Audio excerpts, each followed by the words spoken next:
Penal e outro com o NALEP. Eu preciso que vocês me ajudem hoje.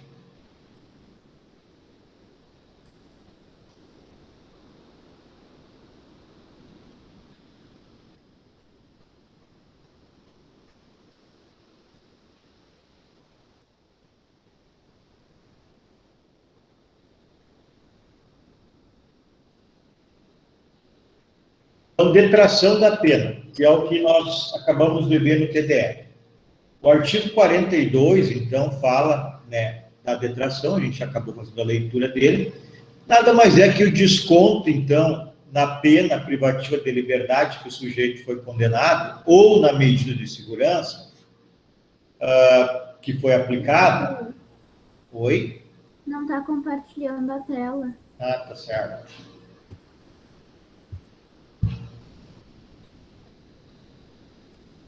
Obrigado.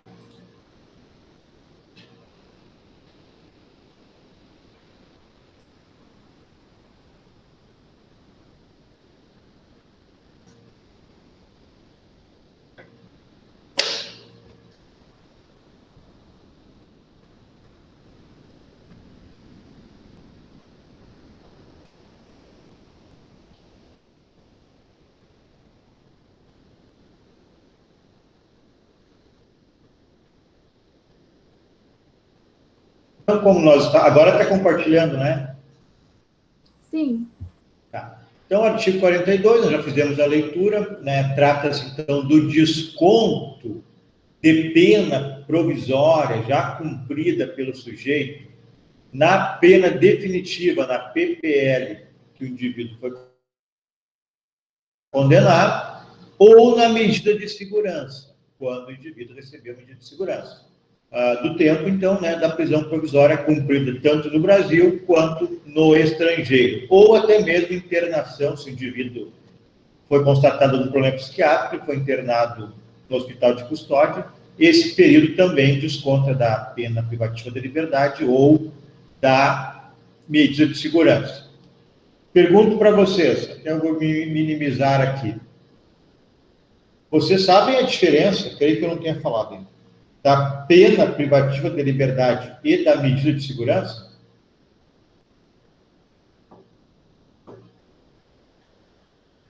Não? Eu não me recordo. Tá bem, então vamos lá.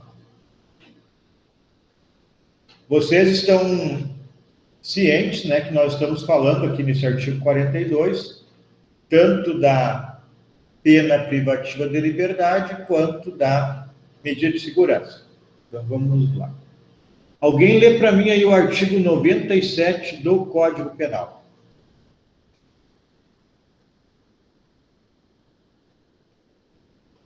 Estou com o meu aberto aqui. Tá. Só um minutinho.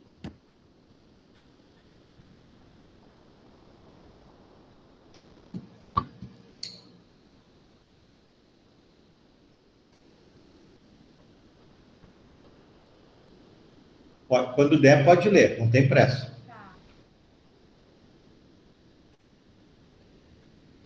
Que é a imposição da medida de segurança para inimputável? Isso. Então, artigo 97. Se o agente for inimputável, o juiz determinará sua internação. Artigo 26. Se, todavia, o fato previsto como crime for punível com detenção, poderá o juiz submetê-lo a tratamento ambulatorial. Isso aí? É isso aí, o artigo 27. 97 é isso? Tá bom, muito obrigado.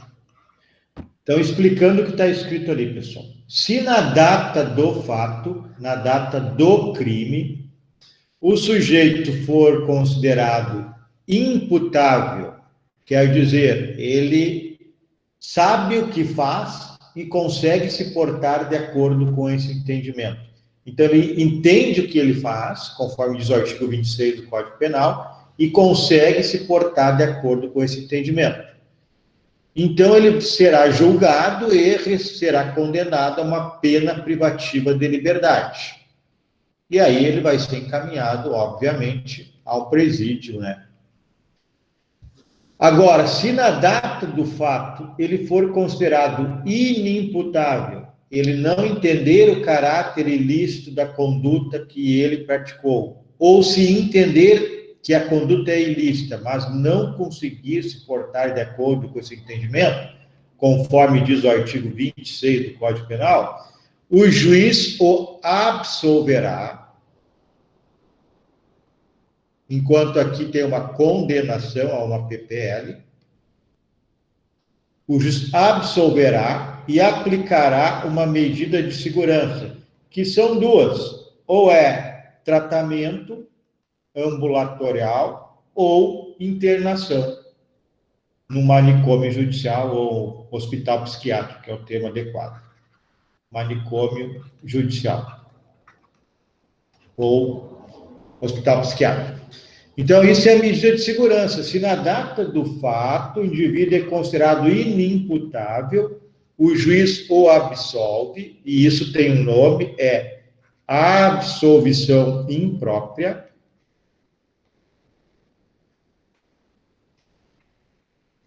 e aplica uma medida de segurança. E aí ele vai ter um tratamento ambulatorial ou uma internação no hospital psiquiátrico, tudo de acordo com o artigo 97 e seguintes do Código Penal.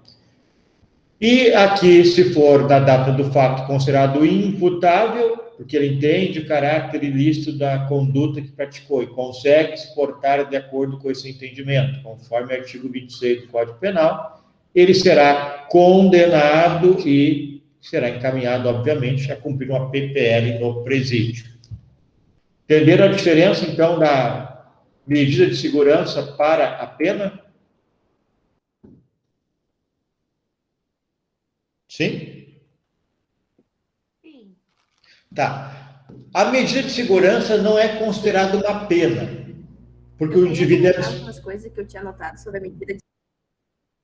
Oi, pode perguntar de novo?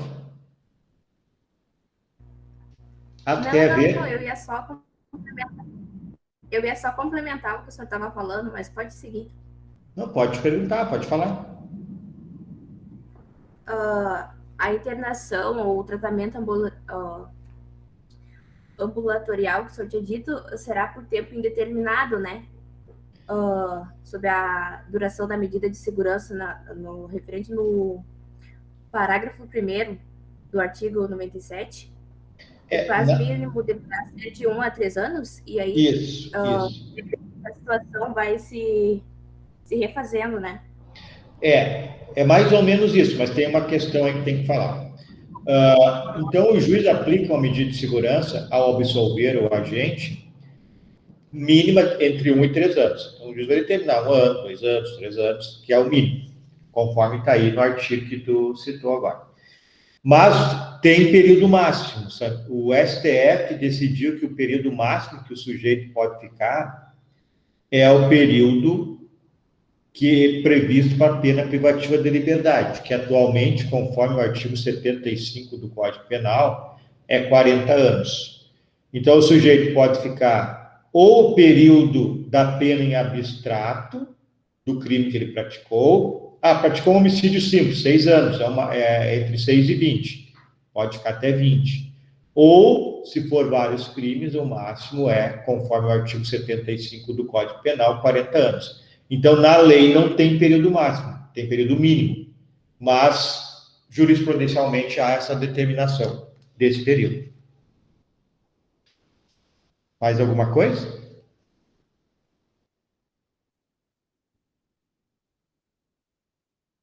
Nada mais, vou adiante. É com vocês. Não, foi bem como o senhor falou, ela não pode ultrapassar a duração da medida de segurança, ela não deve ultrapassar o limite máximo da pena abstrata cometida ao delito praticado, né? Referente à súmula 525 do STJ. Isso aí. E se for mais de um crime, o máximo é 40 anos, conforme prevê lá o artigo 75 do Código Penal. Bom, então, conforme expõe o artigo 42, né, do Código Penal, que fala da detração, nós já vimos que é o desconto, então, na PPL que o sujeito foi condenado. ou na medida de segurança, quando o sujeito foi absolvido, do tempo de prisão ou de internação cumprida, tanto faz ser no Brasil ou no exterior. Então, isso é a detração. Na realidade, para falarmos em detração das penas restritivas de direito, existe possibilidade. Nós vamos começar a estudar as PRDs hoje, pena restritiva de direito. Algumas PRDs, como a prestação de serviço comunitário, limitação de fim de semana, elas são vinculadas ao tempo da PPL. Então, eu posso descontar, o indivíduo teve preso lá tantos anos e aí ele pegou serviço comunitário. Eu posso, tantos meses teve preso, aí pegou serviço comunitário. Eu posso descontar esse período dos dias, dos anos que ele tem que prestar serviço comunitário. Agora, tem uns casos que não é possível, né, pessoal? Alguma situação, né, em que não há tempo exato para cumprir, aí não dá, né? Agora, uma interdição temporária de direitos, por exemplo, como diz aqui, ó, não há empecilho à detração penal nas penas restritivas de direitos que substituem as penas privativas de liberdade por período equivalente. Por exemplo, prestação de serviço à comunidade, interdição temporária de direito, o indivíduo ele cometeu um crime lá culposo, atendendo no hospital. Uma das penas pode ser perder o direito de realizar a medicina, né? Vai ser por um período X. Então, se ele já cumpriu alguma prisão, por exemplo, pode descontar desse prazo, que ele tem que se abster de exercer a medicina. Limitação de fim de semana, por exemplo. Então, porque nesses casos há substituição do tempo exato pela PPL aplicada na sentença. Agora, se for uma perda de bem, aí não tem como, né, fazer essa detração. Sursi, nós vamos ver depois.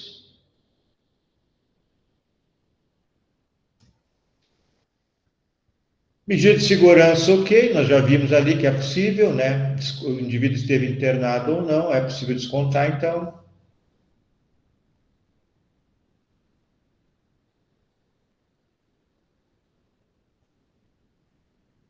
Bom, aqui, ó. Detração nos casos de prisão em processo distinto. Há uma possibilidade. O indivíduo tem 2 processos e em um desses processos, ele já cumpriu prisão provisória. E aí eu posso usar nos 2? Não, mas posso usar em processo distinto. Olha o que diz aqui.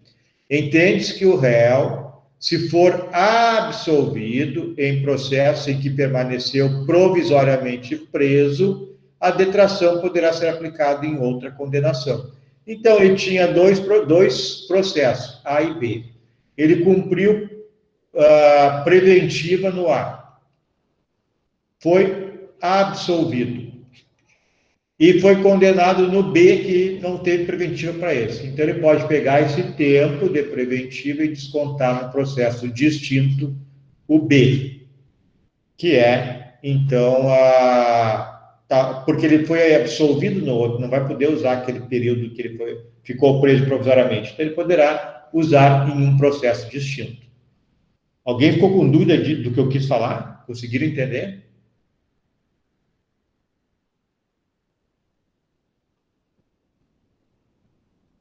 Eu entendi. Então, tá. Bom, caso de prescrição, nós vamos estudar mais adiante. Detração é isso. Vamos pegar, então, o slide da aula de hoje. Vou buscar ele aqui.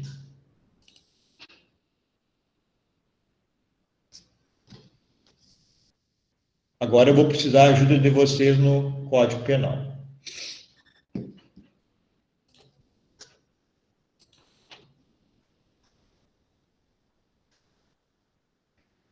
Primeiro, vamos ver a remissão.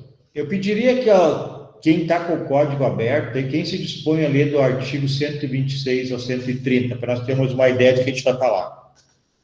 Aí um lê o 126, outro 127, Eu posso ler? Tá, pode começar então. Tá, é o... É da LEP, tá? É da LEP. A LEP, então não tem aberto aqui. Alguém tem a LEP aberta, hein? Qual artigo, professor? 126, depois 127, depois 128. Tá aberto aqui. Pode ler então. Artigo 126. O condenado que cumpre a pena em regime fechado ou semiaberto poderá remir, por trabalho ou por estudo, parte do tempo da execução da pena. Quem é que eu leio o inciso primeiro? Parágrafo 1º. Isso, parágrafo primeiro. A contagem de tempo referida no caput será feita à razão de... Inciso 1, pode ler. Inciso 1. Um dia de pena a cada 12 horas de frequência escolar, atividade de ensino fundamental, médio, inclusive profissionalizante ou superior, ou ainda de requalificação profissional divididas no mínimo em 3 dias. Inciso 2º. Um dia de pena a cada 3 dias de trabalho.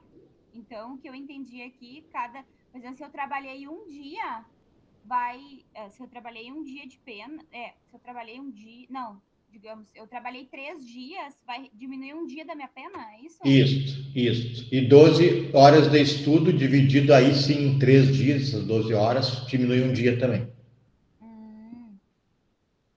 Tá, daí eu vou explicar também mais com calma isso. O parágrafo 2º. O parágrafo 2º. As atividades de estudo a que se refere no parágrafo 1º, no inciso 1º deste artigo poderão Parágrafo. Parágrafo. A cobrinha é parágrafo sempre. Acho que eu tô confusa aqui. De novo, então. Tá. Parágrafo 2º. As atividades de estudo a que se refere o parágrafo 1º deste artigo poderão ser desenvolvidas de forma presencial ou por metodologia de ensino à distância e deverão ser certificadas pelas autoridades educacionais competentes dos cursos frequentados. Parágrafo 3º. Para fins de cumulação dos casos de remissão, as horas diárias de trabalho de estudo serão definidas de forma a se compatibilizarem. Parágrafo 4º. O preso impossibilitado por acidente de prosseguir no trabalho ou nos estudos continuará a beneficiar-se com a remissão. Parágrafo 5º. O tempo a remir em função das horas de estudo será acrescido de 1/3 no caso de conclusão do ensino fundamental, médio ou superior, durante o cumprimento da pena, desde que certificada pelo órgão competente do sistema de educação. Parágrafo 6º. O condenado que cumpre pena em regime aberto ou semiaberto e o que usufrui liberdade condicional poderão remir, pela frequência a curso de ensino regular ou de educação profissional, parte do tempo de execução da pena ou do período de prova, observado o disposto no inciso 1 do parágrafo 1º deste artigo. Parágrafo 7º. O disposto neste artigo aplica-se às hipóteses de prisão cautelar.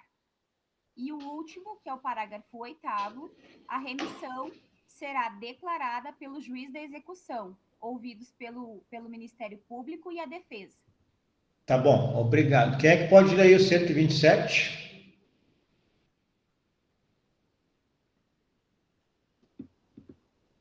Posso ler, professor? Tá ok.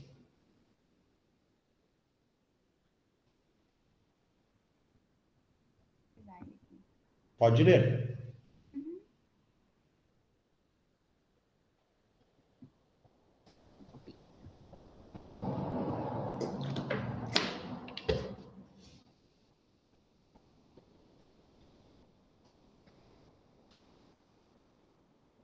Artigo 127.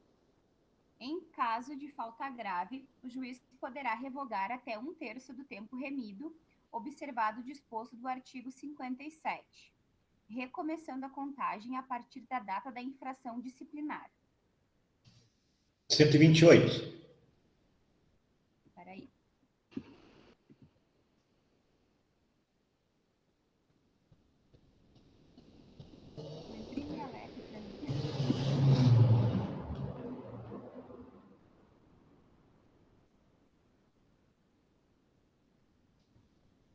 Artigo 128. O tempo remido será computado como pena cumprida para todos os efeitos. Ok. Se quiser continuar, pode ler o 129 também. Tá, vamos continuar.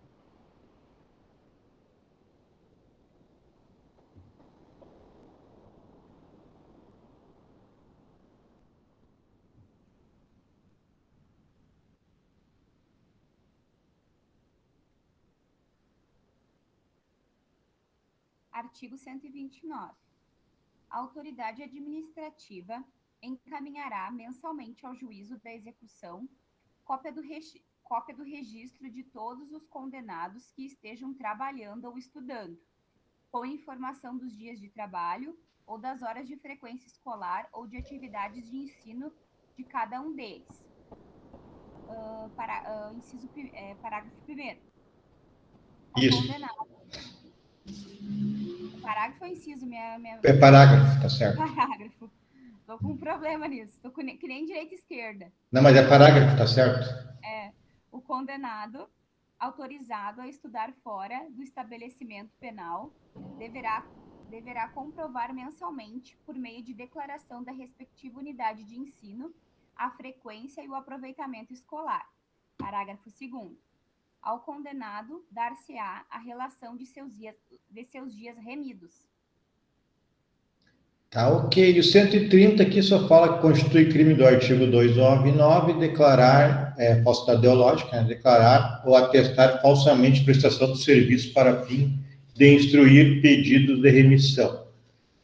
Tá bem. Então vamos ver agora, vou explicar para vocês cada um desses incisos. Eu queria que vocês ouvissem eles para saber do que a gente está falando, né?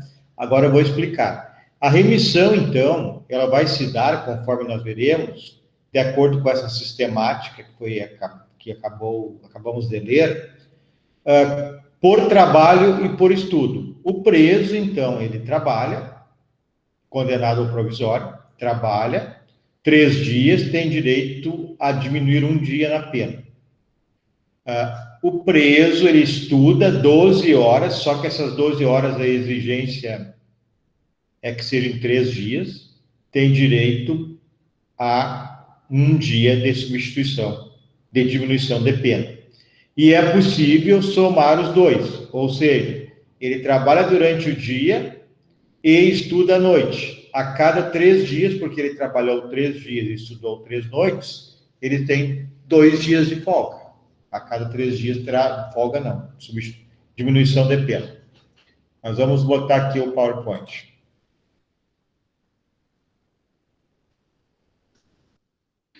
Então, a remissão, conforme a gente já vem falando, né, é o desconto na pena do período de trabalho de estudo.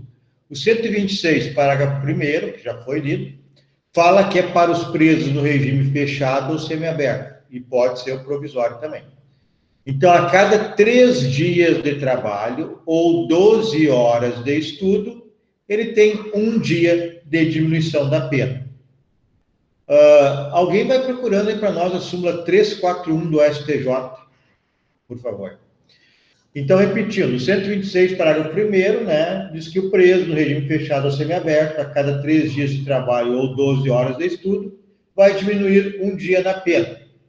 E aí nós veremos que essas 12 horas de estudo tem que ser dividida em 3 dias no mínimo, e o trabalho também tem um regramento. O trabalho tem as horas mínimas necessárias, conforme está aqui, ó, 6 a 8 horas. Mas vamos lá. Alguém achou a súmula 341 ou não? Enquanto procuram, vamos ver o 128 aqui. 128 da LEP diz que pena remida, melhor dizendo, é igual a pena cumprida. Ou seja, cada 1 dia que ele tem de desconto da pena é 1 dia como se ele tivesse cumprido a pena. Isso vai valer para progressão de regime, para benefícios. Então, ele cumpriu lá 90 dias de PPL e ele tem direito lá a 10 dias remidos. Então, na realidade, ele tem 100 dias de PPL cumpridos. O artigo 33 do Código Penal, agora sim do Código Penal, ele diz que a jornada de trabalho para ter direito à remissão é entre 6 e 8 horas, e exclui-se feriados e finais de semana, que são os dias destinados ao descanso. Alguém achou a súmula aí ou não? Qual é o número, professor? 341 do STJ, 341. Sim, já achei. Então, lê para nós, por favor, Alvanir. A frequência a curso de ensino formal é causa de remissão de parte do tempo de execução de pena, sob regime fechado ou semiaberto. Tá, ok. Então, a frequência curso formal, o que quer dizer?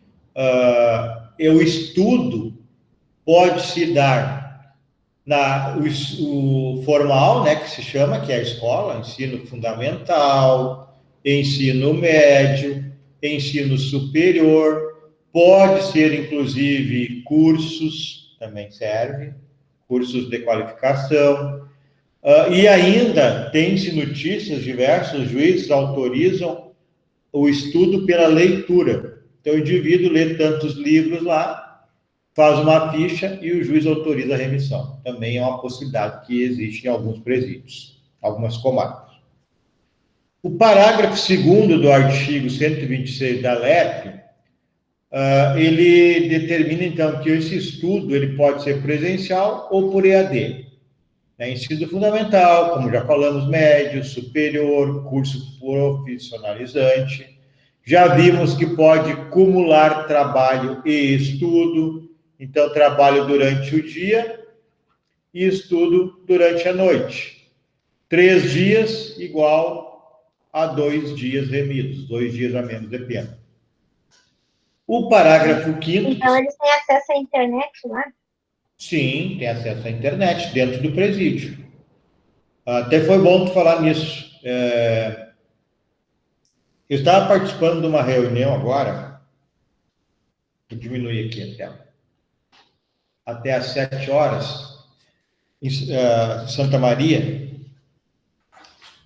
Alguém aqui já ouviu falar em APAC?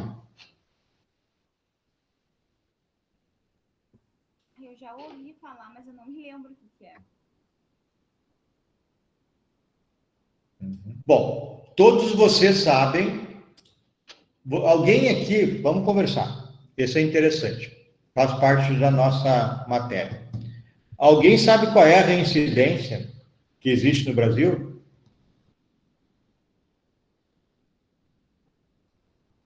Qual é o nível de reincidência dos presos no Brasil? A pessoa é presa e depois tem liberdade e depois volta para a cadeia de novo? Isso. Se eu me recordo da APAC, professor, a APAC é a reintegração do preso na sociedade desses crimes menos graves. Reintegração ao trabalho, à sociedade, não seria isso? Não é bem assim. Não é um pouquinho diferente, eu já explico. Mas alguém sabe qual é o percentual de reincidência, que é o que você estava falando, Amanda? Não sei o percentual, tenho até medo de descobrir. É bom ter mesmo. No Brasil, a cada 100 presos condenados, ao ir à liberdade, 75%, quase 75%, voltam a delinquir. Então, o índice de reincidência no Brasil gira na casa dos 75%. Quer dizer que tu prende 100, o dia que ele cumprir a pena, desses 100, 70, 75, volta a cometer os crimes. Então, isso, no mínimo, quer dizer que é o dinheiro mais posto fora que nós temos, né? Nosso imposto. O que adianta botar o cara lá, você vai voltar a delinquir? Bom, a APAC é um novo sistema que existe, eu já fui visitar lá em Minas Gerais. Atualmente, nós temos uma em Porto Alegre. Tentamos criar uma em Cachoeira e não foi possível. O promotor que estava dando um apoio, ele foi transferido, foi embora e os caras não apoiaram. O promotor Gabriel Fontana? Isso aí. Uhum. E em Santa Maria, hoje, eles estão dando pontapé inicial, promotoria e diversos convidados. Eu participei dessa reunião, é a formação do APAC. A PAC, rapidamente falar para vocês, que outro dia a gente pode conversar sobre, a Associação de Apoio, a PAC, Associação de Apoio ao Condenado. A PAC, Associação, o P não me lembro o que é, mas é isso, Associação de Apoio ao Condenado. Então, lá é um presídio totalmente diferente. É um presídio que não tem guarda, para começar, não tem vigilância nem interna e nem externa, não tem agente penitenciário e não tem nem soldado da Brigada Militar fazendo vigilância. Os presos vão para lá, entre aspas, a gente pode dizer que eles têm a chave do presídio, né? Eu visitei o preso, inclusive, para me receber, ele abriu a porta do presídio, na rua, e me levou para dentro do presídio, com 40 alunos que foram comigo. Quem são esses presos? Aí a única diferença, Bonito, que falou, esses presos, Associação de Proteção e Assistência aos Condenados, isso aí, Thaís. Então, esses presos são aqueles que têm maior pena. Obviamente, não vão levar para a PAC aqueles que são líderes de facção, aqueles que são faccionados no primeiro momento, porque eles podem poluir lá os demais, né? Mas aquelas pessoas que têm pena de muitos anos podem ir para a PAC. Hoje eu estava ouvindo a fala do promotor de Porto Alegre. Na PAC Porto Alegre, que tem 2 anos apenas, ele tem um presidiário da PAC que tem mais de 100 anos de pena cumprida. Ele foi para a PAC. Lá não tem vigilância nenhuma. Não tem guarda, nem interna, nem externa. E lá em Minas Gerais tem mais de 40 PACs. Lá que é o berço da PAC. Só para resumir, voltar à nossa aula, sabe qual é a reincidência? Brasil, 70%, 75%. Ali na Argentina, eu estava estudando esses dias, na base de 40% a reincidência. Estados Unidos também, na base de 40%, 50% a reincidência. A PAC, pessoal, é de 8% a 15%. Então, de todos os indivíduos que passam pela PAC, entre 8% e 15% voltam a reincidir. A que eu fui visitar naquela época, a reincidência era 8%. Então, é um sistema que tem dado certo, né? Mas não é muito bem visto pela comunidade, porque vai deixar um preso solto, etc. Mas, na realidade, não é isso. É um sistema que tem dado certo. Mas, então, vamos voltar à aula.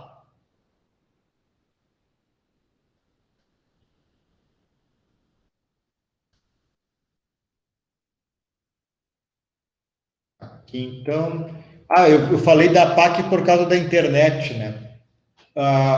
Hoje, o promotor lá responsável pela PAC Porto Alegre ainda fez esse comentário, que há pouco tempo, não sei se é semestre passado, um dos presos se formou numa faculdade, tá, dentro do presídio, usando a internet.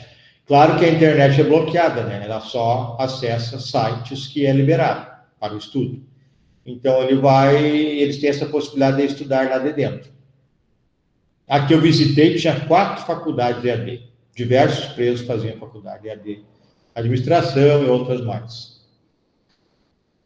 Então, artigo 126, parágrafo 5º, a conclusão. Se o indivíduo concluir o ensino fundamental, médio ou superior, terá um acréscimo de 1/3 nos dias remidos. Então, lá ele remiu 30 dias. Vou botar aqui, 90 dias, remiu. E ele conclui, pega o certificado, ensino fundamental, que a maioria dos presos é ensino fundamental. 1/3 é 30, ele ganha 30 dias de bônus, passa a ter 90 dias. O 129, parágrafo 6º, a remissão não alcança o regime aberto, que o regime aberto o indivíduo já tem que estar na rua trabalhando, então não poderá ser beneficiado pela remissão. Mas se for por estudo, ok, trabalha durante o dia, volta para o albergue à noite, mas antes de voltar ao albergue vai para a escola, vai para um curso profissionalizante, ou faz dentro do próprio presídio via EAD. Aí mesmo no regime aberto, ele tem direito à remissão pelo estudo. Então, bem claro, pelo trabalho, somente no regime fechado e semiaberto. No aberto, somente pelo estudo pode haver a remissão. O artigo 127 fala do indivíduo que está trabalhando ou estudando, está contando o prazo de remissão e comete falta grave. Poderá ser descontado, o juiz descontará até 1/3, até 1/3 dos dias remidos. Alguém lê para mim aí o artigo 57 da LEP.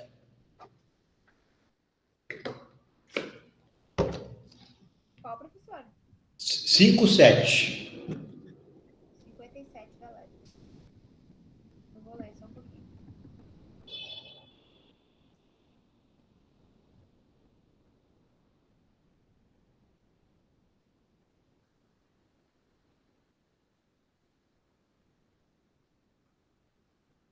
Artigo 57. Na aplicação das sanções disciplinares, levará-se-ão em conta a natureza, os motivos, as circunstâncias e as consequências do fato, bem como a pessoa do faltoso e seu tempo de prisão. Parágrafo único. Nas faltas graves, aplicam-se as sanções previstas nos incisos 3 e 5 do artigo 53 desta lei. Tá bem, obrigado. Bom, eu só pedi para ler o 57 porque o artigo 127, ele diz que o desconto dos dias remidos ao preso que cometer falta grave, lembram que as faltas graves estão no artigo 50 da LEP, depois quem quiser dar uma olhada lá. Tem combinação com o 39 também da LEP em relação a não querer trabalhar, que é falta grave. O indivíduo que praticou uma falta grave do artigo 50 ou do 39, dois incisos lá que são combinados com o 50 em relação ao trabalho, ele pode perder até 1/3 dos dias remidos. Tinha 90 dias, cometeu falta grave, pode perder até 30. E aí eu pedi para ler o artigo 57 porque ele dá a receita de como o juiz vai decidir se é 1 dia, se é 2 dias, se é 15 dias, se é 20 ou se é os 30 dias aqui no nosso exemplo. É até 1/3, não é sempre 1/3. A decisão é do juiz e o juiz vai decidir com base no que fala o artigo 57. A contagem para remissão, se o indivíduo continua trabalhando ou estudando, reinicia a partir da data da infração. Então, a partir da data, ele começa a contar de novo. 1 dia, 2 dias, 3 dias, 5 dias de trabalho. 6 dias de trabalho igual a 2 dias de remissão. Mais o período que ele tinha, que é, se ele perdeu 30%, mais 70% que ele tinha dos dias dele. Então, ele tinha 90 dias, perdeu 30, no nosso exemplo, ficou com 60. Então, esses 70% que eu coloquei aqui são 60 dias. A partir da data da infração, ele começa a recontar. Então, 6 dias ele já tem 2, só pelo trabalho. 60 que ele tinha, mais 2 igual a 62. Tá ok? O parágrafo 4º do 126, ele diz que o indivíduo que se acidentar no trabalho e não puder trabalhar, continua contando o período de remissão. Então, por exemplo, ele está indo trabalhar, isso aqui é uma jurisprudência, está indo trabalhar e se machuca, ele tem direito a ficar contando como se estivesse trabalhando. Certo? De remissão, alguma dúvida? Acho que é tranquilo, né? Nada? Então, vamos adiante.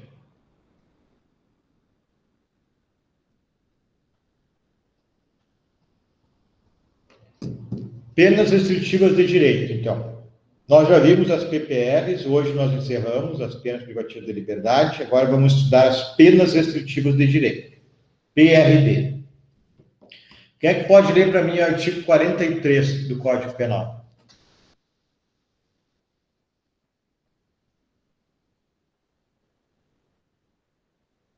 Estou com o código aberto aqui. Então pode ler, por favor.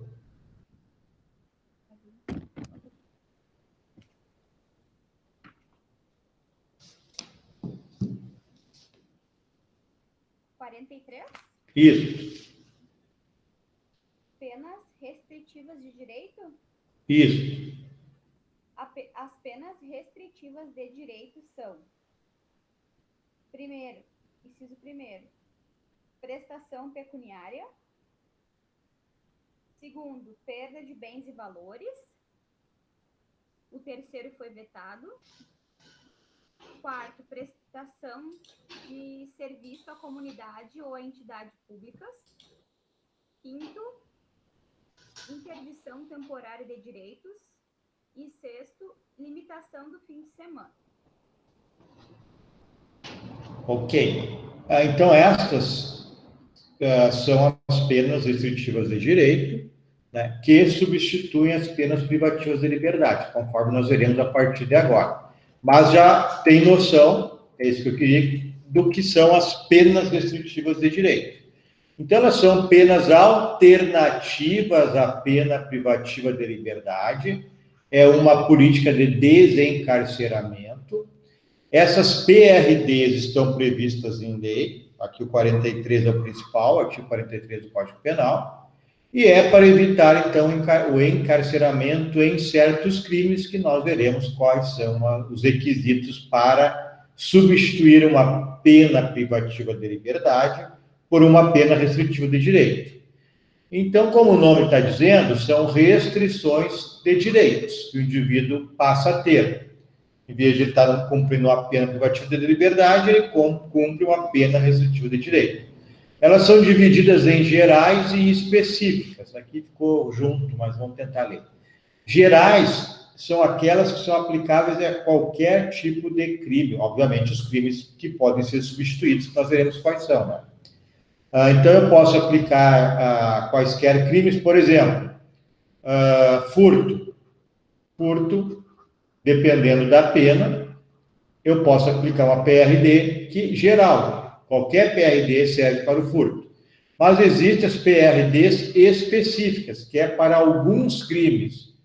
Por exemplo, homicídio culposo praticado por médico. Aí ele pode perder a licença de exercer a medicina por certo tempo.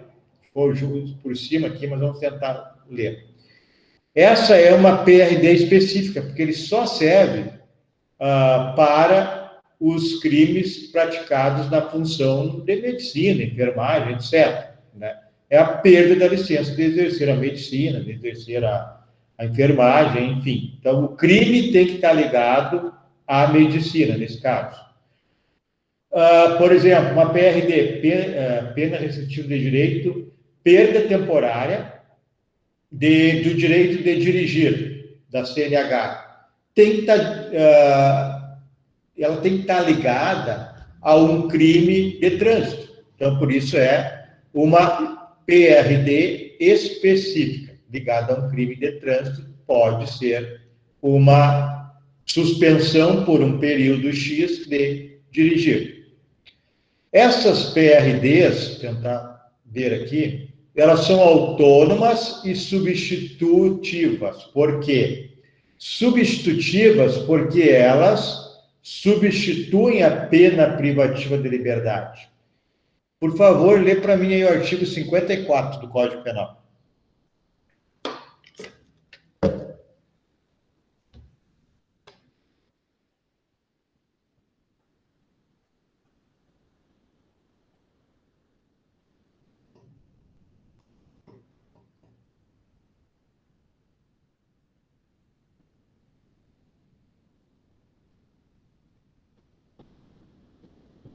E outro já prepara o 44. Alguém leu o 54 e outro prepara aí o 44.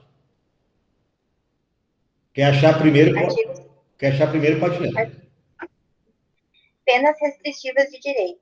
Artigo 54. Tá, vai lá. As penas restritivas de direito são aplicáveis independentemente de cominação da parte especial, em substituição à pena privativa de liberdade, fixada em quantidade inferior a 1 ano, ou nos crimes culposos.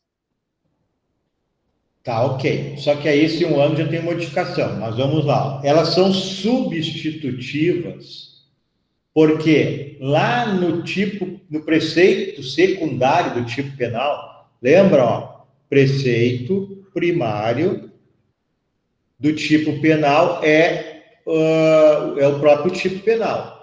Então, está lá, artigo 121, preceito primário, matar alguém. O preceito secundário é a pena. No homicídio, reclusão, 6 a 20 anos. O que o artigo 54 está dizendo é que elas são substitutivas, por quê? Porque não tem escrito em nenhum artigo no preceito secundário, que é a pena, PRD. Tem reclusão, tem detenção, lá nas contravenções penais tem multa, mas em lugar algum tem PRD. Então a PRD substitui, o juiz condena o indivíduo a uma pena privativa de liberdade e substitui, dependendo da presença dos requisitos que nós estudaremos, por pena restritiva de direito. Por exemplo, 1 ano pelo furto, PPL, 1 ano pelo furto. O juiz pode substituir por 1 ano, 1 hora por dia, por serviço comunitário. Prestação de serviço comunitário, PSC, que é uma PRD. Tá, quem é que tem o 44, hein?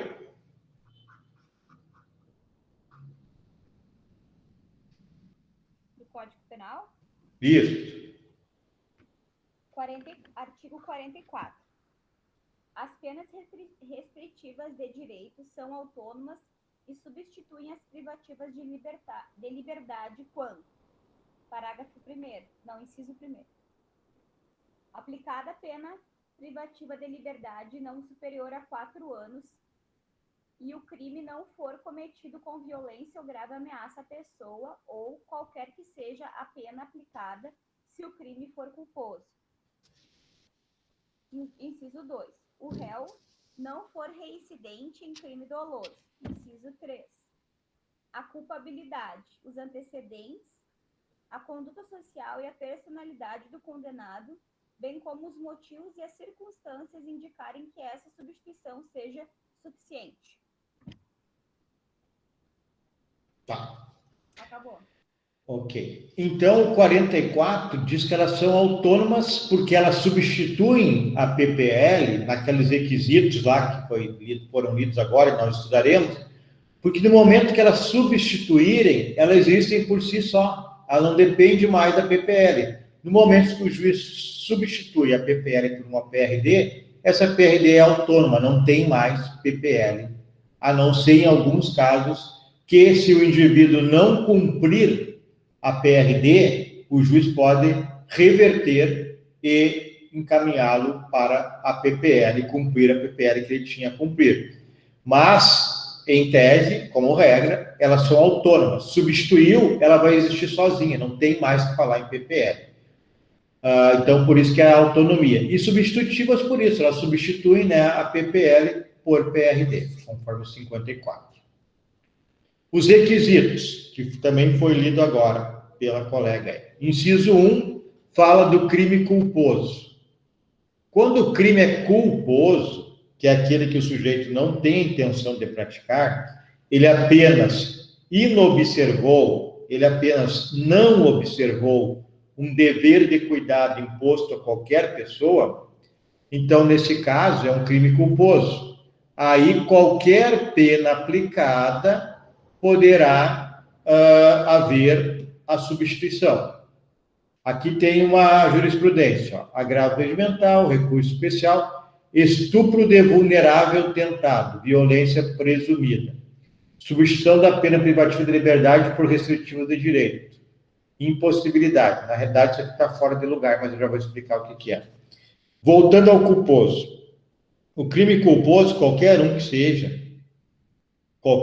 que seja a pena aplicada, pode haver, então, a substituição da PPL pela PRD. Tá ok? Então, culposo é isso. Depois eu vou voltar a essa jurisprudência que está fora de lugar.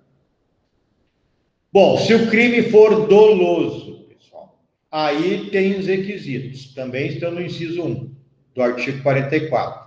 A pena privativa de liberdade aplicada pelo juiz na sentença pode ser no máximo de 4 anos. Crime doloso, o indivíduo tem intenção de praticar, máximo 4 anos. Esse crime tem que ser sem violência ou grave ameaça à pessoa.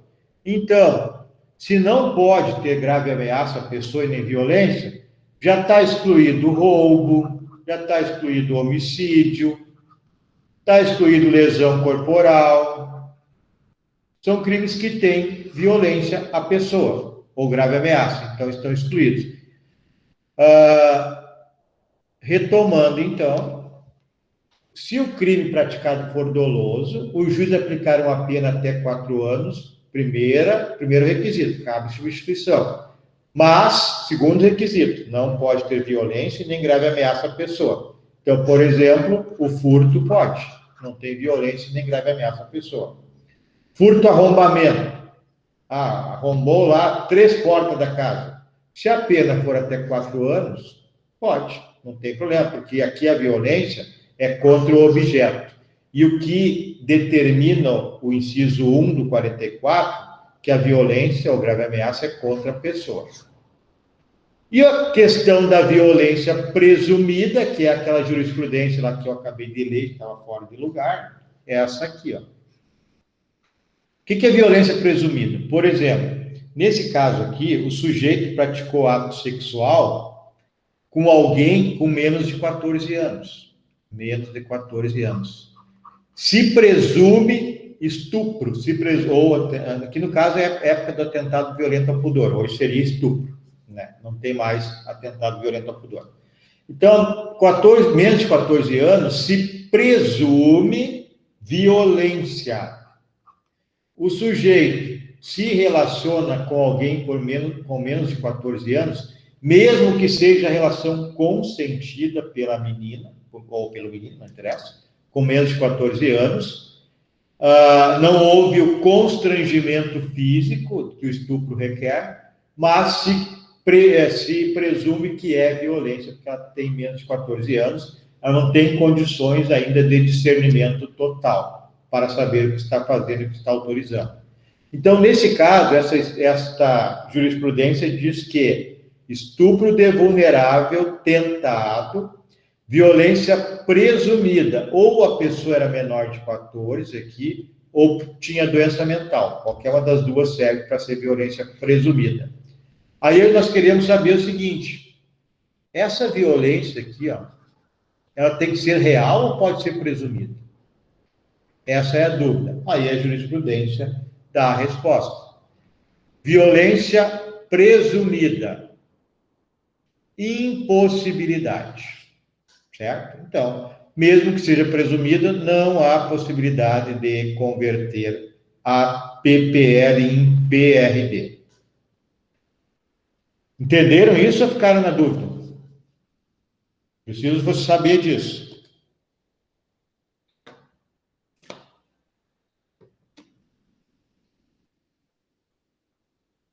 Entenderam? Me lembra o que é violência presumida. Tá, vamos de novo lá. Primeiro aqui, antes de ir lá, vocês todos entenderam isso aqui? Quais são os requisitos para substituir no crime doloso uma PPL aplicada, substituir por uma PRD? Crime doloso, 44, inciso 1, diz que a pena aplicada pelo juiz, PPL, até 4 anos, máximo 4 anos, sem violência ou grave ameaça à pessoa.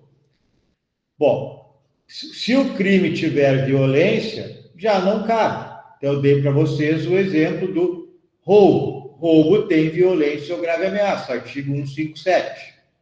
Estupro, o verbo é constranger, tem violência, então não cabe substituir PPL por PRD. O furto cabe. Furto não tem violência nem grave ameaça, então cabe. Agora, e se for furto arrombamento, que tecnicamente é o furto qualificado, a pena é maior.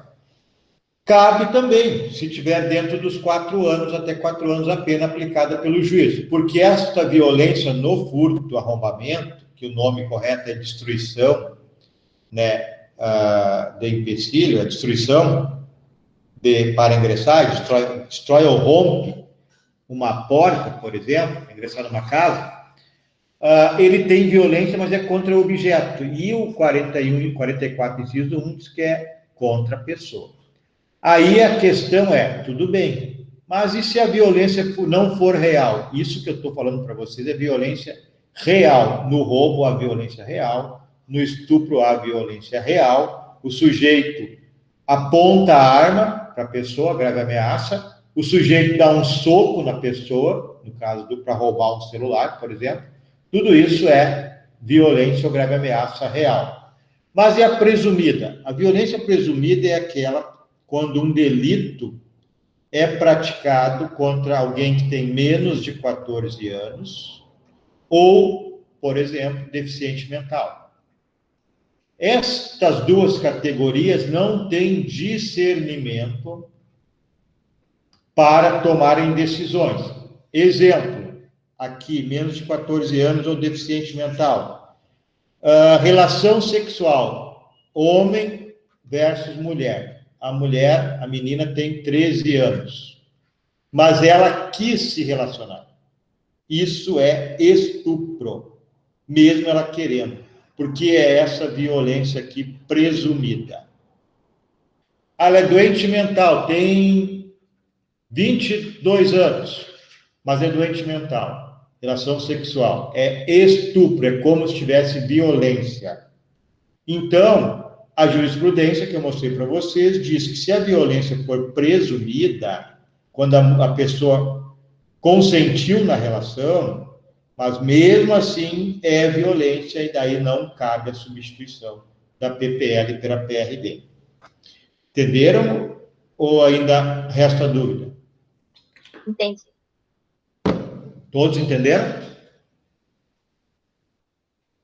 Então vamos adiante.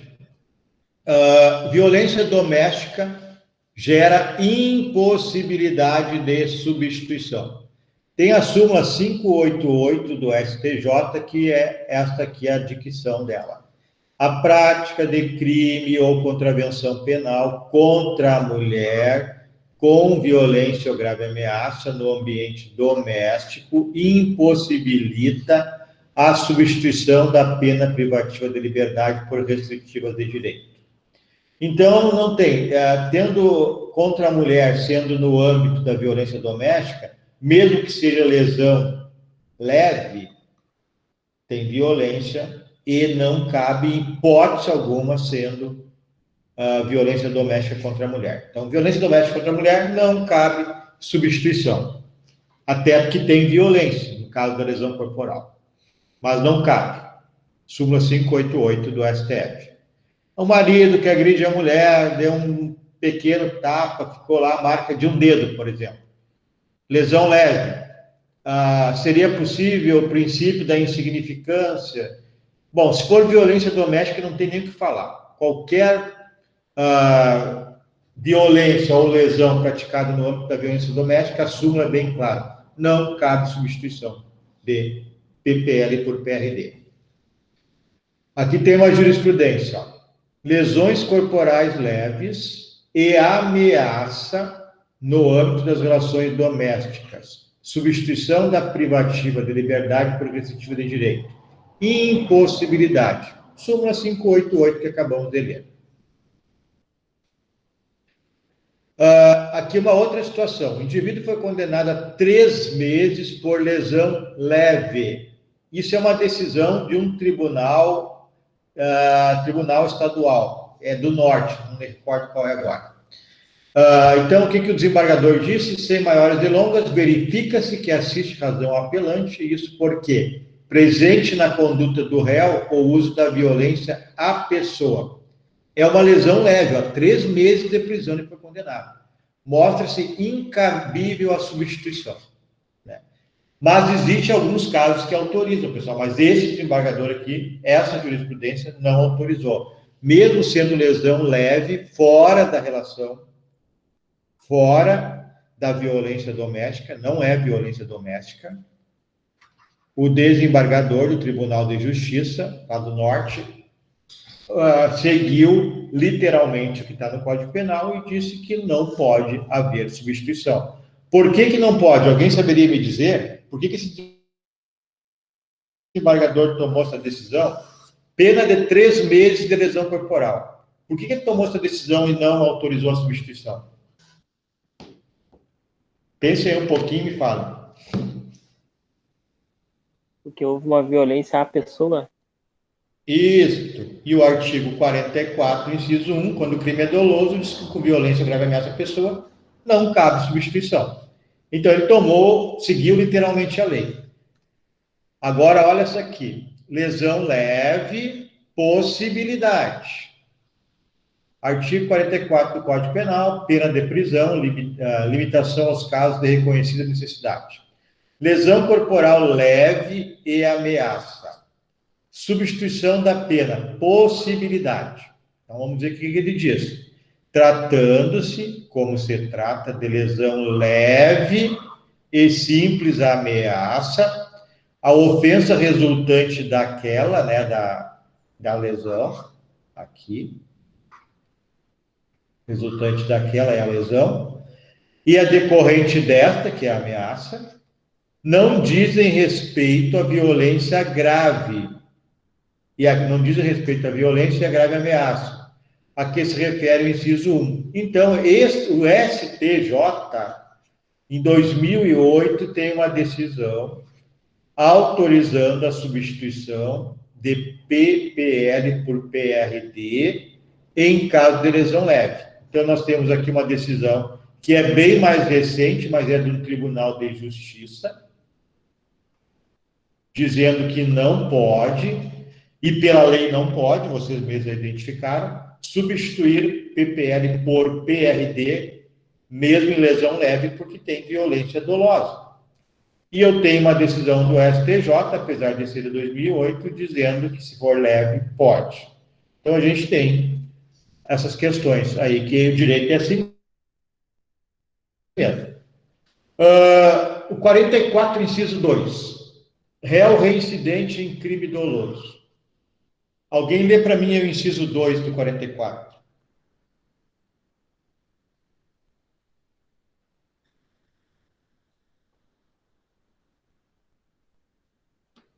Do Código Penal? Isso. O réu não for reincidente em crime doloso. Viram, então, se o réu não for reincidente em crime doloso, então, até 4 anos no máximo, e não reincidente crime doloso. Inculposo não tem problema, doloso. Então, a regra é essa, impossibilidade de substituir se o réu for reincidente em crime doloso. Aqui tem uma jurisprudência, ó. Perturbação de sossego alheio. É uma artigo 65 da Lei de Contravenções, se eu não estou enganado. Mas enfim. Motivação idônea para imposição do regime mais gravoso. Paciente reincidente. Maus antecedentes. Substituição da pena privativa de liberdade por restritiva de direitos inviável. Então, essa jurisprudência está de acordo com a lei. O sujeito é reincidente em crime doloso. Está aqui. Reincidente. Então, o STJ diz que não pode substituir a PPL por PRD. Então, de acordo com o inciso 2 do artigo 44.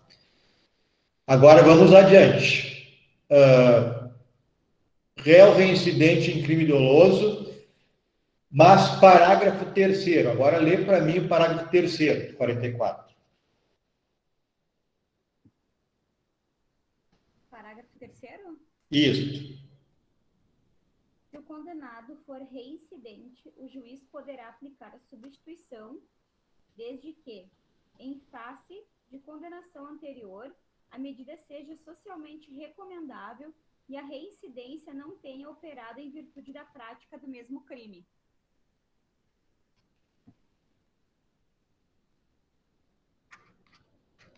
É esse, professor? Isso aí, obrigado.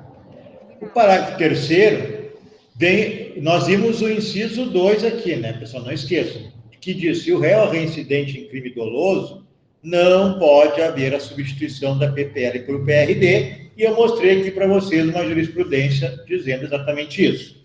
Mas o parágrafo 3º do 44 abre uma brecha. Ele diz que mesmo que o réu seja reincidente, o juiz poderá realizar a substituição se a medida for recomendável e a reincidência não for específica. Por exemplo, se o indivíduo realizar 2 furtos e ele se torna reincidente na realização desses 2 furtos, é específica, não pode. Ah, mas um furto e um outro crime que não tem ameaça, não tem grave ameaça, uma injúria, por exemplo, são 2 crimes dolosos. Digamos que ele seja reincidente nesses 2 crimes, em virtude desses 2 crimes, mas não é reincidência específica, é um crime diferente do outro, o juiz poderá substituir. Antes de eu ir, eu preciso saber se vocês compreenderam. O 44, inciso 2, que no crime doloso não pode haver substituição. O parágrafo 3º diz que o juiz poderá substituir no crime doloso se for recomendável essa substituição e se não for reincidência específica. Posso ir adiante? Está entendido isso? Sim. Então, vamos ler aqui a jurisprudência. Artigo 44.2 do Código Penal. Não admite a substituição da pena privativa de liberdade por restritiva de direito para o réu reincidente em crime doloso, salvo se em face de condenação anterior a medida seja socialmente recomendável e a reincidência não seja pelo mesmo crime. Bom, o que é socialmente recomendável? Aí vai ter que se verificar se é melhor que o sujeito não vá para o presídio, vai ser melhor para a recuperação dele, para o futuro, ele ficar cumprindo o PRD, aí o juiz vai ter que tomar essa decisão, vai verificar se é recomendável ele não ir ao presídio. E não pode ser o mesmo crime. Outra. Observe que a condenação anterior registrada pelo paciente é de natureza distinta da originária deste processo. Então, são crimes diferentes. Uma vez que diz respeito ao delito de roubo. Por conseguinte, como se trata de reincidência não específica, sem que nada de concreto tenha sido consignado para demonstrar que tal medida não se mostra socialmente recomendável, e não existe óbice a substituição. Então, nesse caso aqui, o sujeito praticou um roubo que tem violência, mas esse roubo ele não está sendo objeto da discussão para a substituição. Então, ele tem um segundo crime, que não diz aqui qual é, que o juiz condenou, e se quer saber se ele vai substituir ou não a PPL por PRD. Esse segundo crime, certamente, é sem violência e grave ameaça à pessoa. Ele é reincidente por em vista desses 2 crimes. Como não é o mesmo crime, nesse segundo crime que não tem violência, o tribunal aqui, STJ, está dizendo que pode haver a substituição, porque é socialmente recomendável mesmo havendo essa reincidência. Alguma pergunta?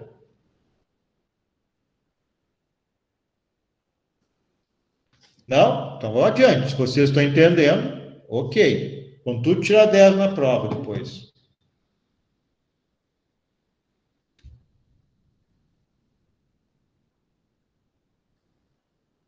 Mais uns minutos. Artigo, agora substituição, então, na pena de tráfico, pessoal. Nós temos o artigo 33, parágrafo 4º, da Lei 11.343, de 2006, que é a Lei de Tráfico. Eu vou abrir aqui para vocês.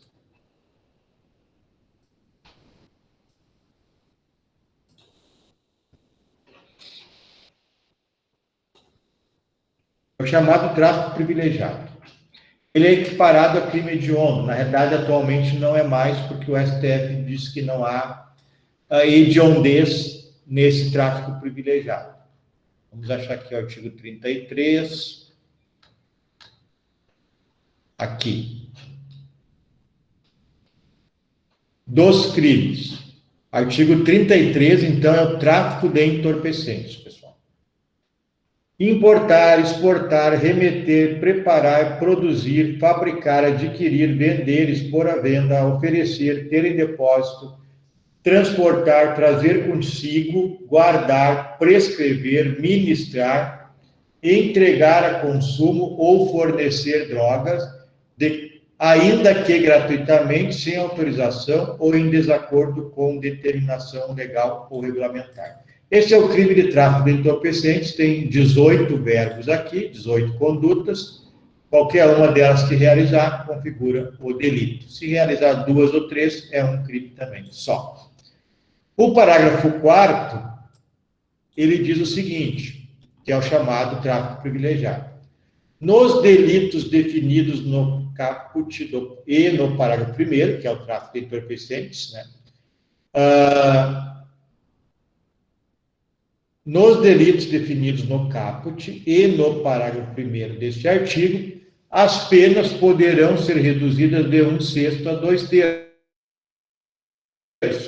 E antes era vedada a substituição, aqui, ó, onde está escrito, por penas restritivas de direito. Atualmente, o STF diz que é inconstitucional, resolução 05 de 2002 do Senado retirou essa parte do artigo, porque o STF diz que é inconstitucional não autorizar a substituição do tráfico privilegiado por PPL e por PRD.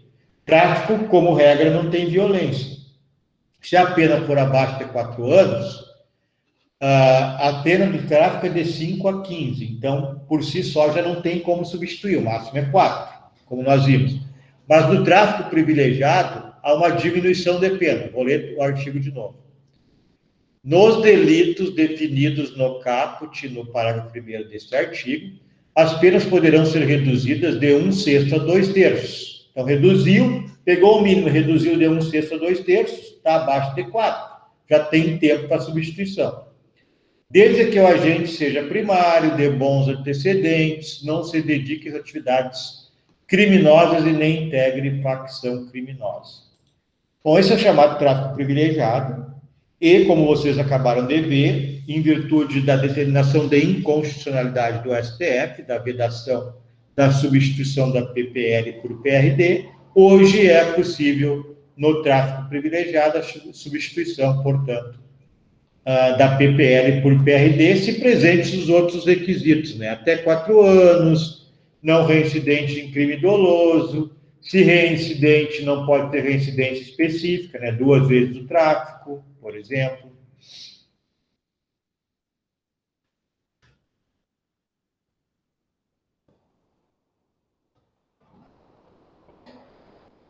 Alguma pergunta?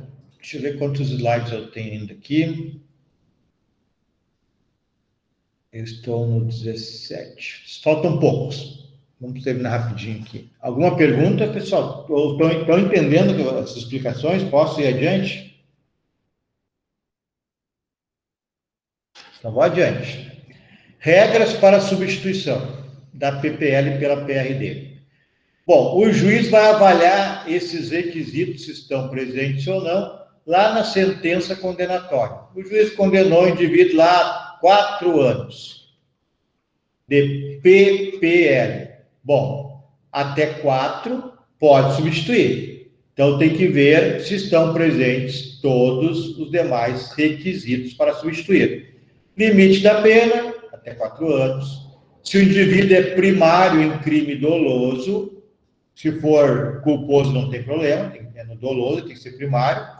Se há ausência de violência ou grave ameaça contra a pessoa, e tem que haver circunstâncias judiciais favoráveis, do artigo 59, nós já vimos. E se o crime for doloso e o indivíduo não for primário, conforme nós vimos há pouco, parágrafo 3º do 44, se não for reincidência específica, é possível que ocorra a substituição. Lembram? Se for socialmente recomendável e a reincidência não for específica, é possível mesmo ele reincidente que ocorra a substituição. Bom, as regras estão no parágrafo 2º do 44, PPL igual ou inferior a 1 ano, por exemplo, substitui por multa ou por PRD, uma PRD. Então, se o indivíduo pegou PPL igual ou inferior a 1 ano, é uma multa ou uma PRD. Se o indivíduo pegou PPL superior a 1 ano, vai substituir por 2 PRDs ou uma PRD e multa. Agora eu peço para alguém ler aí o 44, parágrafo 2º, que nós acabamos de ver. Pode ser eu. Tá. O 40, como é que é? É o 44, parágrafo 2º. Peraí. Código Penal, né? Isso. Na condenação igual ou inferior a 1 ano, a substituição pode ser feita por multa ou por uma pena restritiva de direitos. Se superior a 1 ano, a pena privativa de liberdade pode ser substituída por uma pena restritiva de direitos e multa ou por 2 restritivas de direitos. Isso aí, obrigado. Bom, a execução da PRD. Como é que se dá isso? Então, o juiz condenou a pena privativa da liberdade, substituiu por uma PRD e encaminha ao juiz da execução. O juiz da execução pode realizar convênios com entidades, conforme o artigo 147 da LEP, onde o sujeito cumprirá, por exemplo, cumprir serviço comunitário em órgãos públicos, na biblioteca pública, no hospital, limpeza em delegacias, em escolas, etc. Então, as PRDs previstas, nós já vemos isso hoje, no artigo 43, no inciso 3, no 4 e no 5, e no 6, elas têm possibilidade da mesma duração, e assim ocorre, da pena privativa de liberdade e a pena restritiva de direito. Então, vamos ler aqui o 43. Lê para mim, por favor, o 43, inciso 3, primeiro. Artigo 43? Não. 43, aí o inciso 3. Terceiro foi vetado. Tá, então, quarto. Prestação de serviços à comunidade ou a entidades públicas. Tá, prestação de serviço comunitário. O 5.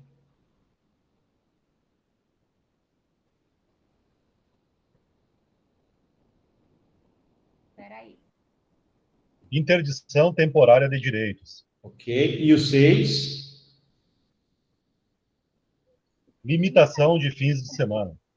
Tá, ok. Então, observem que esses 3, que é prestação de serviço comunitário, interdição temporária de direito, e o 6, limitação de fim de semana, vai ser pelo mesmo período da PPL. Isso é o que diz o artigo 55. Agora, alguém lê para mim o 55 do Código Penal. Posso ler? Pode ler.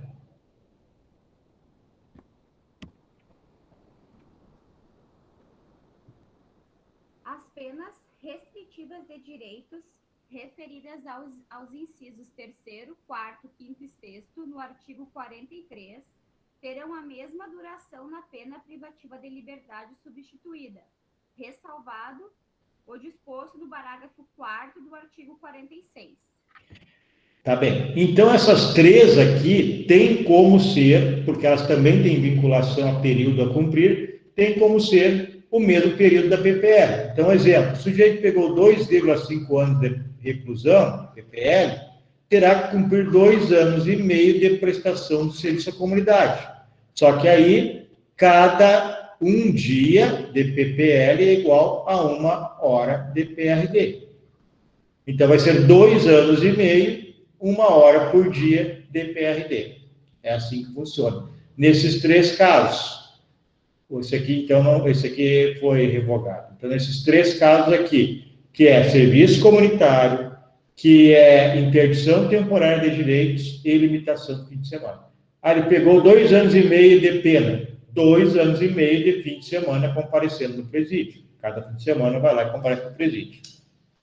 O juiz da execução, conforme 148 da LEP, pode alterar a forma de cumprimento. Por exemplo, ajustar a forma da prestação de serviço comunitário. O indivíduo trabalha de dia, está cumprindo 1 hora das 6 às 7 na biblioteca pública. Aí ele troca de turno na empresa, pega às 6 à meia-noite. O juiz da execução penal pode, então, reverter essa situação e determinar que ele passe a cumprir essa hora de PSC, prestação de serviço comunitário, durante o início da tarde, por exemplo. Certo? Então, existe essa possibilidade. Vocês têm que lembrar, talvez eu não tenha falado, que no processo, no direito penal, no processo penal tem o juiz da instrução ou da cognição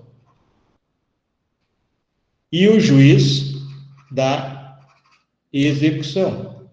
Em cidades pequenas é o mesmo juiz, mas são funções diferentes. O da cognição é o que condena e substitui a pena, e o juiz da execução é aquele juiz, então, que vai realizar o acompanhamento da execução da pena, inclusive vai poder substituir, ajustar o cumprimento da pena. O indivíduo tem que mudar o horário do cumprimento da prestação de serviço comunitário. É com o juiz da execução. E para terminar... Ele é mais administrativo? Oi? Esse juiz de execução, ele é mais para tarefas administrativas? Ele é no direito penal, mas tudo não deixa de ter razão. A LEP é uma lei administrativa, e não é uma lei criminal. Tem razão. Lê para mim o parágrafo 4º para nós encerrarmos, então, do artigo 46, caput, e parágrafo 4º.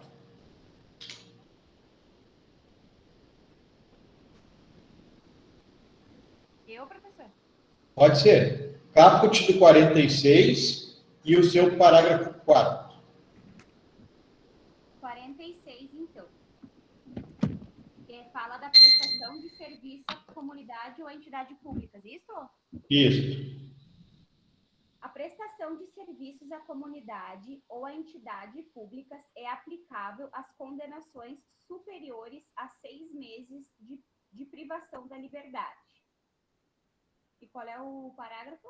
4º.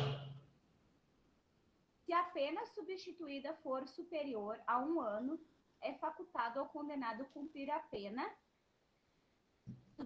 substitutiva em menor tempo. Artigo 55.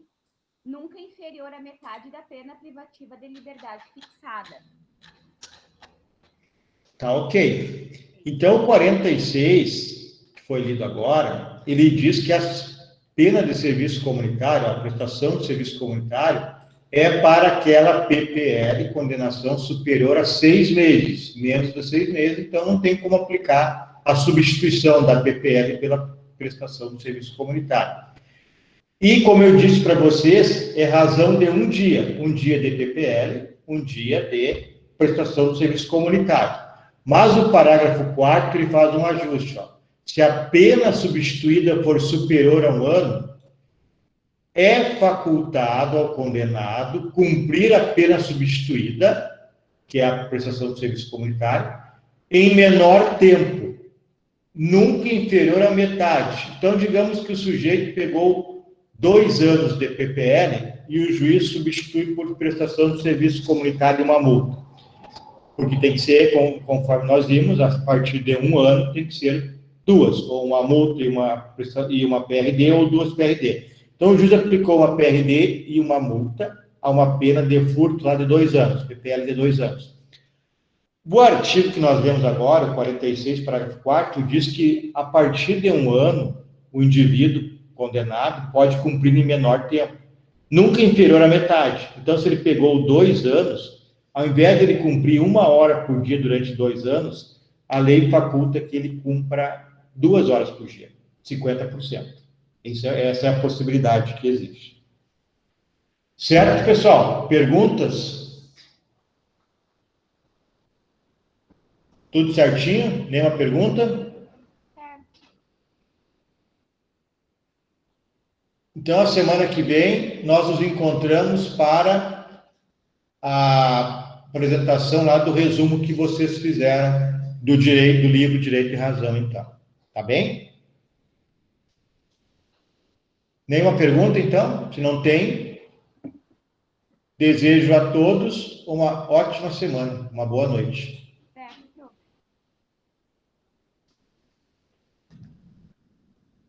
Boa noite. Boa noite. Boa noite.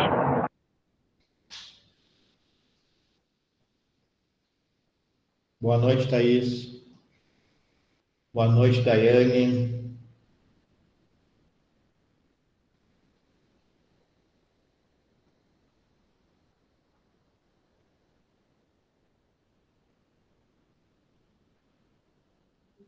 Professor, eu não tenho o número do seu WhatsApp. Anota aí. Anota aí. Tá na mão. 999 Sim, 61 sim, 12 sim. 96. Certo. Se eu precisar tirar alguma dúvida referente ao trabalho, professor, eu posso lhe mandar uma mensagem, alguma coisa assim? Ou tem um horário que eu possa lhe ligar? Das 7 da manhã até a 1 da manhã do outro dia, pode mandar. Ah, tá perfeito. Então, tá bom. Obrigado, então, boa noite. Valeu. Boa noite. Isadora, acho que o Jefferson deve ter dado uma saidinha e não está na sala. Não te importa? Quer falar por aqui ou quer mudar? Não, não me importa, não. Pode falar. Podemos falar, na verdade.